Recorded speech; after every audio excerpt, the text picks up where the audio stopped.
On September 13th, 1921, Billy Ingram and Walter Anderson co-founded White Castle Burgers in an unassuming building in downtown Wichita, Kansas. Anderson and Ingram created an assembly line system for cooking and serving their famous burgers.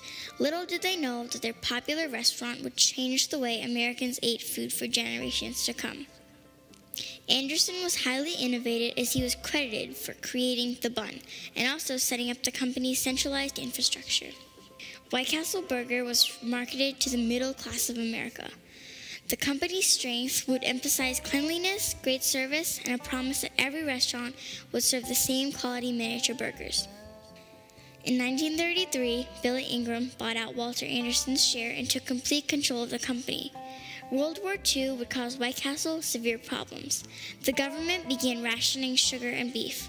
Billy would refuse to hire women and African Americans during the wartime labor shortage, which caused quality and service to fall at his restaurants. By the mid-1940s, White Castle's lead in the fast food industry was coming to a close. In the summer of 1940, Richard and Mac McDonald opened a restaurant in San Bernardino, California, named McDonald's Barbecue. The restaurant featured an extensive menu and the all-new car hop service. In 1948, the brothers who had struggled during World War II decided it was time to streamline the original restaurant. They shut McDonald's down for 3 months in 1948 and reopened with a new look and system. The brothers had eliminated the extensive menu and created a simple menu that consisted of hamburgers, cheeseburgers, shakes, and fries. The new look restaurant created a unique assembly line kitchen concept. They started the Speedy fast food system, which allowed patrons to order and eat in a very quick manner. The Speedy kitchen included a very large grilling space where a person could cook a variety of items simultaneously, a Speedy where people added the same condiments to every burger, a fryer where only French fries were made, a soda dispenser and a milkshake machine to serve beverages and desserts, and finally a Speedy counter where customers placed and received their food. Customers loved the 2 new items that debuted in 1949. The world-famous French fries and the triple shakes had customers lining up in droves to taste this magnificent food. The McDonald brothers realized that to be millionaires like they dreamed of, they would have to franchise their successful restaurant model. In 1952, the McDonald brothers sold their first franchise license to a Phoenix, Arizona gas retailer named Neil Fox for a one-time fee of $1,000. In 1954, a milkshake mixer salesman named Ray Kroc visited a McDonald's in California. Excited to sell a few milkshake machines, he was shocked to see how successful the restaurant was. Ray Kroc would eventually convince the brothers to franchise the restaurant nationally. He opened up his first McDonald's in Des Plaines, Illinois in 1955. Soon after, Ray Kroc was busy selling franchises across the Midwest. In 1959, McDonald's hit a milestone by opening up its 100th location in Fond du Lac, Wisconsin. With its profits soaring, Ray Kroc bought out the original brothers in 1961 for $2.7 million. Ray Kroc would change the fast food industry forever.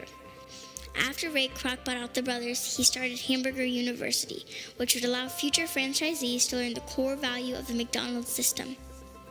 The golden age of the fast food industry was in full swing in the early 1960s. Copycat franchises such as Burger King began popping up in the late 1950s. Expansion in the fast food industry was rampant in the 1960s and 70s. McDonald's opened up their 5,000th location in Japan in 1978. Of the many reasons that the fast food industry exploded in popularity between the 1950s and today is the automobile and the increase of females in the national workforce. After World War II, the automobile became a mainstay in American households. Fast food retailers wanted to take advantage and began designing restaurants which would allow customers to eat meals without leaving their car and, in some cases, ordering through a drive-through system. The flexibility of this model was well received by customers around the country. The fact that so many mothers are now working has substantially increased the demand for fast food and casual restaurants. Families now demand the types of services that were once performed by mothers in the 1940s and 50s. Today, the number of working women in America jumps to 2/3. American families no longer needed to have dinner around a kitchen table. Everyone in the family could be on the go, and these types of restaurants were there for the quick fix. The marketing the fast food companies did was geared toward making parents feel guilty for spending so much time at work.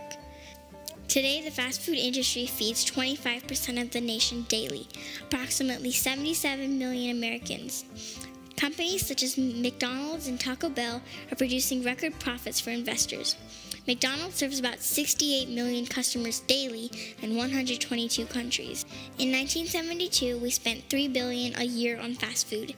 Today, we spend more than $110 billion. Along with the excitement and growth of a truly unique way of selling food, the fast food industry has run into many hurdles over the last 10 years. During the boom of the fast food industry, very few people realized that there were very alarming things going on behind the scenes. When the fast food revolution started in the 1940s, the foods were prepared considerably better than the over-processed, chemically enhanced foods of today. With the heightened culture of demand of convenience, the fast food industry found new means for the increased production at lower costs. Over the last 3 decades, the fast food industry has led to the creation of giant food and processing companies that strictly supply the industry. As of 2007, there are only 4 meat and poultry processors that control all slaughtering and feeding of beef, poultry, and pork. Shockingly, there are only 3 companies that control processing of potatoes into frozen French fries. The downfall that comes with the growth of the fast food industry is that very few companies like McDonald's and KFC are putting control and demands over the processors to provide more quantity of meat at a less than desirable quality. Farm animals are often given antibiotics and hormones, not because they are sick, but for production reasons.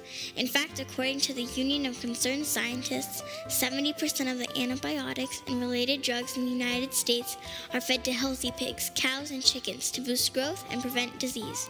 Take a look at the average size of a chicken in 1950, and now take a look at the size of a chicken in 2008. These hormones can make young animals gain weight quicker. They help reduce the waiting time and amount of feed eaten by an animal before slaughter in meat industries. In cows, hormones can be used to increase milk production. Transsaturated fat is another major problem that the industry has faced over the last decade. Leading Scottsdale Healthcare dietitian Marjorie Myers discusses with us the dangers of trans fat and the effects that it can have on the body. Well, besides having a lot of calories to it, trans fat, what they've basically done is they've taken a vegetable oil and they've put it through a process called hydrogenation, which kind of changes it from like a liquid form into a hard form. And this is, again, not something that we've evolved off of. So your body, is trying to process this thing. It ends up getting stored in there's 2 different kinds of fat, but the kind that's down here with your organs is kind of where that type of fat gets stored. Your body doesn't necessarily know what to do with it. And that actually, getting weight around your middle is what can lead to diabetes and heart issues and things like that. Many of these health concerns and risks have had a major impact on the fast food industry. State governments are fighting back with legislation to curb some of the health risks posed by the chains. Cities like New York and San Francisco have forced strict guidelines on the types of meals that can be offered to children, and in some cases banning the Happy Meal altogether. The efforts are paying off. McDonald's has recently asked its meat suppliers to stop using antibiotics. The new policy will prohibit its suppliers, which provide chicken, from using 24 growth promoters that are closely related to antibiotics and human growth hormones used in medicine. New York has recently passed legislation to ban trans fat in all food served in the city. All fast food restaurants were given until January 2009 to clean up their act, and they all conceded. California was next up by banning trans fat by December 31st, 2010. All of the fast food restaurants agreed to eliminate trans fat. All 17 major fast food restaurant chains now offer food without the dangerous substance. As an example, McDonald's completed the conversion to a 0-gram trans fat canola blend cooking oil used in 14,000 U.S. restaurants at the end of May 2008. Cities like San Francisco in 2011 have threatened to ban toys from Happy Meals if certain nutritional guidelines were not met. When faced these types of actions, the fast food chains reacted in a positive way to avoid the threat. McDonald's started off by adding apple slices to its Happy Meal and cutting the size of the fries by 50%. As the public learns more and more about the process in which fast food is produced, it is likely that we will see changes to the industry in future decades to come.